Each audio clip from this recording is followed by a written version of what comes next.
Basi ndugu zangu, tunaingia katika sehemu ya pili ya kipindi cha Majilio kwa Dominika hii ya tatu, na kwa sababu pia sehemu hii ya pili inatufanya tutafakari kwa karibu ujio wa Bwana wetu Yesu Kristo kwa mara ya kwanza anapozaliwa katika mwili kama sisi binadamu.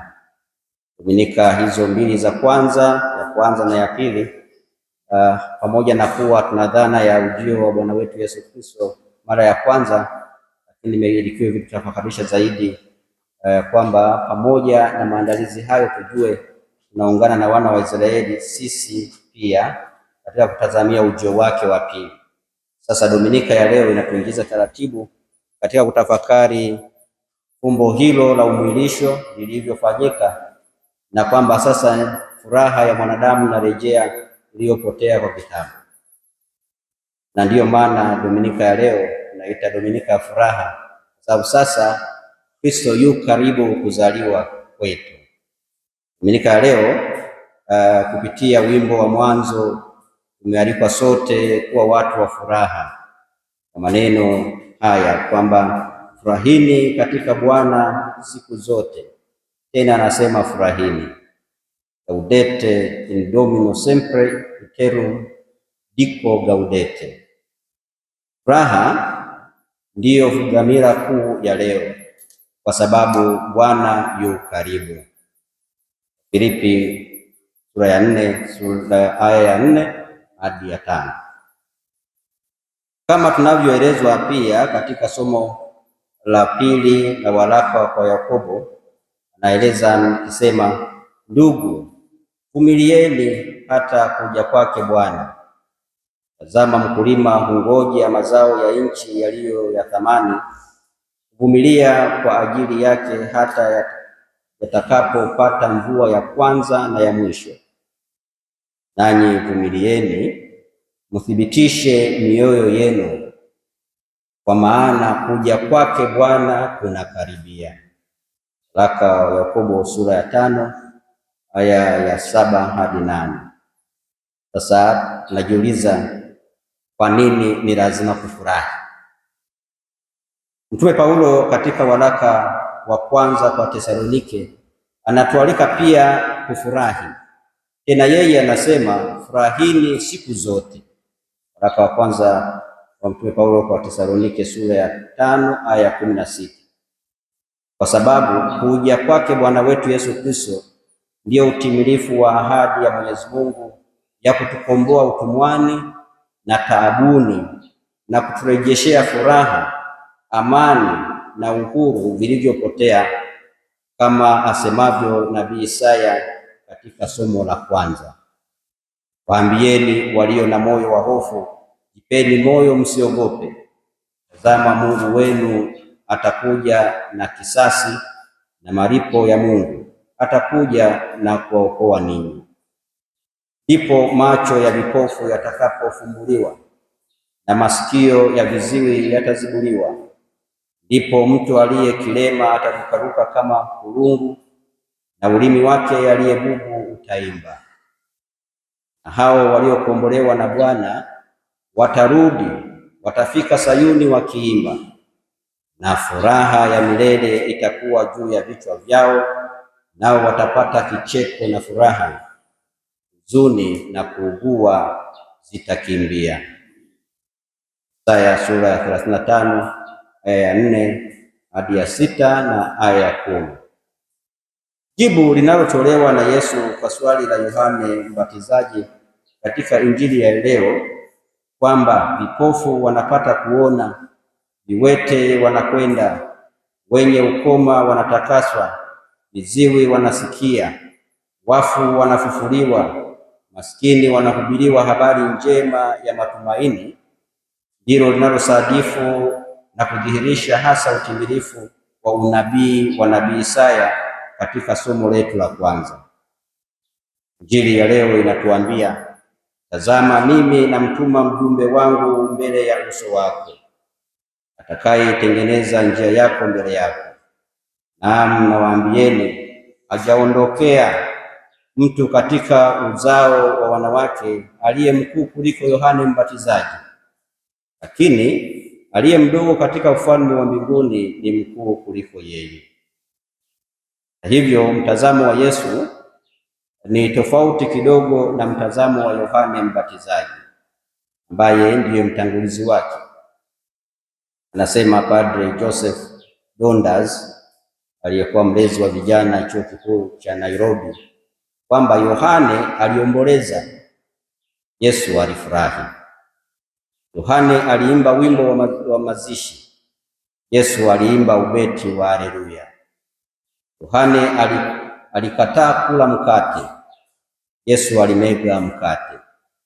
Yohane alikataa kunywa divai, Yesu alibadili maji yote jikoni kuwa divai. Yohane alivaa vazi la singa za ngamia, Yesu alivaa kanzu maridadi tena isiyo na mshono. Yohane alionya na kukemea wadhambi, Yesu aliwaalika na kula nao. Hayati Papa Francisco katika tafakari yake kwa Dominika ya leo anatoa mapendekezo yafuatayo kama namna ya kuwa mtu wa furaha daima. Nasema, usililie kilichopotea, pigania ulicho nacho. Usililie kilichokufa, pigania kinachozaliwa ndani mwako. Usimlilie yule aliyekuacha, piganie yule aliyeko na wewe. Usiwalilie wale wanaokuchukia, piganie wale wanaokupenda. Usililie jana yako, pigania juhudi zako za sasa. Usililie mateso yako, pigania furaha yako. Injili ya leo inatupa pia fundisho kwamba matendo hunena zaidi kuliko maneno. Ikiwa kwa vyovyote vile tunajikuta katika hali ambayo tunahitaji kujieleza tena kwa maneno mengi ili kujitambulisha kuwa sisi ni nani, basi tujue kwamba kile tunachokifanya au matendo yetu bado hayaakisi sawasawa hadhi yetu. Maana kila mti hutambulika kwa matunda yake na binadamu kwa matendo yake. Injili ya Luka sura ya 6 aya 44. Hivyo hatuna haja ya kuzunguka huku na kule kuwaelezea watu kuwa sisi ni akina nani. Matendo yetu ndiyo kitambulisho chetu. Katika chuo kikuu kimoja cha Katoliki hapa nchini Tanzania kulikuwa na darasa moja la sosiolojia ambalo walikuwa wanajifunza kile ambacho makundi mbalimbali ya mashirika yalivyokuwa yakifanya kwa ajili ya maskini na wahitaji ulimwenguni.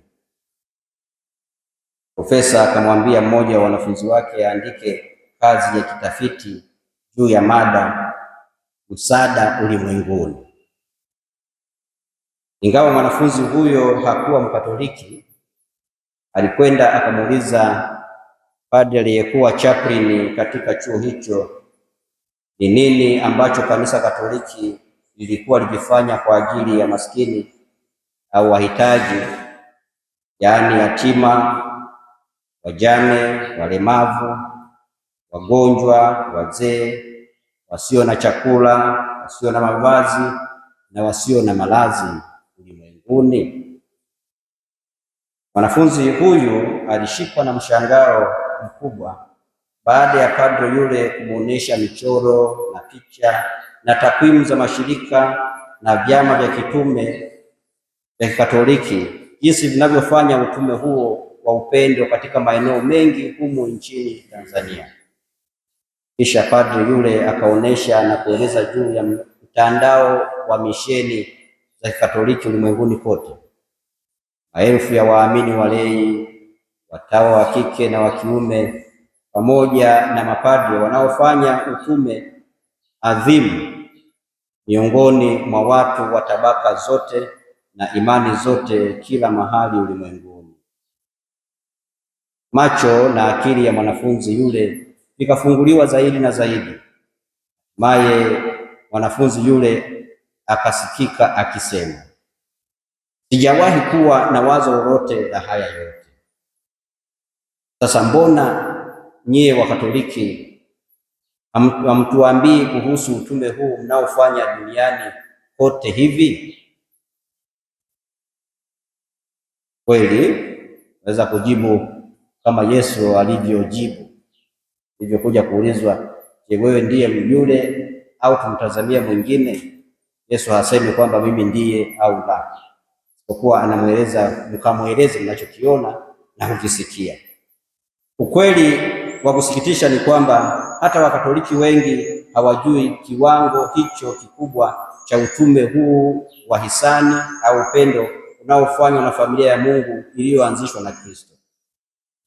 Sema, the sad news is that even many Catholics have no idea of the tremendous volume of charitable work performed by the family of God that Christ founded.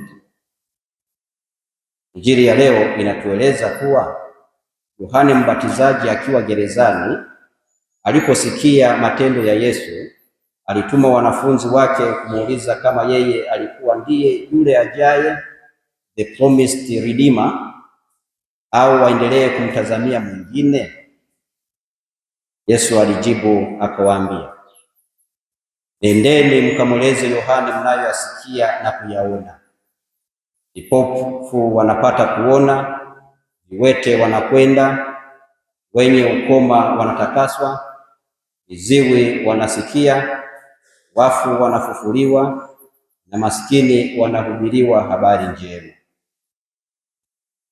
Hivyo kama ambavyo hizi zilikuwa ishara kwamba Yesu Kristo alikuwa Masia wa kweli, vivyo hivyo hizi ni ishara za kanisa la kweli lililoanzishwa na Kristo mwenyewe. Yesu bado anaendelea kufanya miujiza, na zaidi sana miujiza ya upendo kupitia wafuasi wake.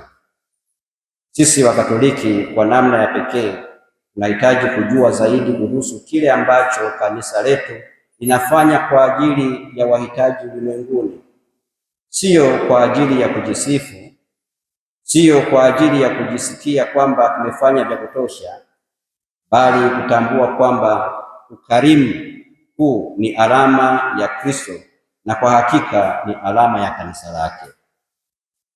Hebu tufikirie, tuna zaidi ya hospitali 105 za Kikatoliki nchini humu zenye uwezo wa kulaza zaidi ya wagonjwa 24,000, vituo vya afya zaidi ya 94, zahanati zaidi ya 338, kuna zaidi ya vituo 40 vya kulelea watoto yatima na vituo vya watoto walio katika mazingira magumu na hatarishi kama vile wenye ulemavu wa ngozi ya albino na waliotelekezwa na wazazi au ndugu zao, vyenye kutunza na kulea zaidi ya watoto 4,000, kutoa huduma za kijamii kwa wavulana na wasichana 1,500 katika nyumba salama kwa vijana, yani foster homes. Katika nyumba zaidi ya 8 tunatunza na kuhudumia wazee 160. Hii ni kadiri ya taarifa ya mwaka 2018 wakati wa adhimisho la miaka 150 ya umisionari Tanzania.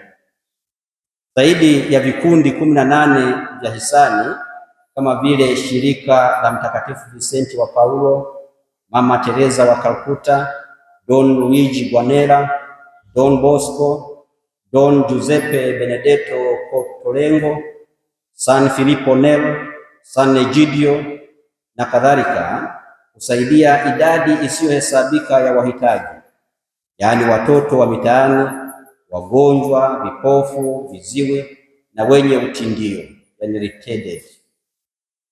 Hebu tufikirie tena, kila jimbo Katoliki kote ulimwenguni lina vituo vya huduma hizi za kijamii, moja au zaidi, au misaada ya ujuzi au nyenzo za kazi, ushauri wa ndoa, usaidizi wa kina mama wasioolewa, yani single mothers, na wajane, ufadhili katika masomo kwa watoto na vijana, ufadhili wa watoto katika nyumba za malezi, rehabilitation centers na foster houses, na huduma ya hifadhi na mahitaji mengine muhimu kwa wahitaji. Na elewa kwamba hii ni takwimu kwa Tanzania pekee. Ukiweza kupata picha ya ulimwengu mzima, unaweza usiamini unachosikia na kuona. Kumbuka lakini kwamba huu ni upendo rasmi na utume wa kanisa kote ulimwenguni. Hivyo Mungu pekee ndiye tu anayejua kile ambacho Wakatoliki kwa pamoja au mmoja mmoja wanafanya ili kupambana, kupunguza na kuondoa umaskini na taabu ulimwenguni kote. Ni kweli ukarimu au upendo ulikuwa ndio alama ya Kristo na ndiyo alama ya kanisa lake pia, na ukarimu huu ndiyo alama ya kila mfuasi wa kweli wa Kristo. Ni alama yake pekee, yeye aliyekufa kwa ajili ya watu wote. Ni alama ya wale wanaomwabudu anapokufa tena juu ya madhabahu kwa ajili ya watu wote, hasa kwa wale wanaoteseka, kuonewa na kudhulumiwa haki na uhuru wao. Na hii ndiyo sehemu ndogo tu, ni sehemu ndogo tu ya furaha inayoletwa na ujio wa Masia hapa duniani. Hivyo sote tunayo sababu ya kufurahi leo, kwa kuwa Bwana wa mema yote na faraja yote na wokovu yu karibu. Kuzaliwa kwake Yesu Kristo unatuinua sisi wanadamu hadi mbinguni. Vile vile mbingu zinashushwa hadi duniani, yaani ya mbingu na ya dunia vinaunganishwa, ya mbingu yakitukuzwa na ya dunia yakitakaswa. Nawatakieni heri ya Dominika ya furaha, na Mwenyezi Mungu atubariki sote.